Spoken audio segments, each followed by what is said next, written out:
সুনামগঞ্জের বিশ্বম্ভরপুর উপজেলার কয়েকটি গ্রামে এখন কেবল শিমের বাগান, যেদিকে চোখ যায় কেবল শিম ক্ষেত। শীতকালীন এই সবজি চাষে লাভবান এখানকার কৃষকরা। সরবরাহ হচ্ছে রাজধানী ঢাকা সহ সারা দেশে। ব্যাপক আকারে এর চাষাবাদের কারণে এলাকাটি শিম এলাকা হিসেবে এরই মধ্যে পরিচিতি পেয়েছে।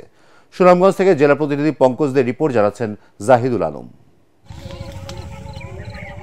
সুনামগঞ্জের বিশ্বম্ভরপুর উপজেলার সলুকাবাদ ও ধনপুর ইউনিয়নের প্রায় সব এলাকায় সবুজের সমারোহ।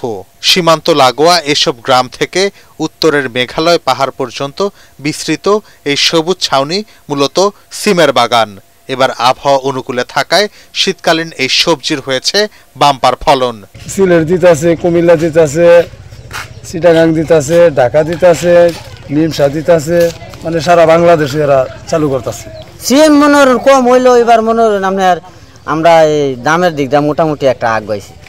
কেটে থেকে খালি আমি তুলে দিই, পাইকারি এলো জায়গা, পাইকারি এখান থেকে আমরা যদিও এই মৌসুমে সিমের পাইকারি দাম ছিল অনিয়ন্ত্রিত, কখনো কেজি প্রতি 20 থেকে 25 টাকা, আবার কখনো বিক্রি হয়েছে 110 টাকা পর্যন্ত।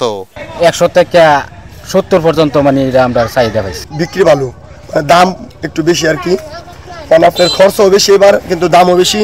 জেলায় এবছর সিমের আবাদ হয়েছে 1741 হেক্টর জমিতে। প্রতি হেক্টরে উৎপাদন 17 মেট্রিক টন।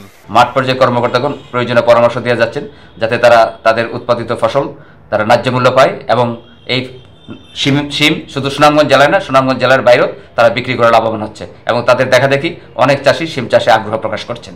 এবার সিম চাষে লাভবান হলেও সার ও প্রয়োজনীয় উপকরণের দাম কমানোর দাবি কৃষকদের। Bureau report, ATN Bangla.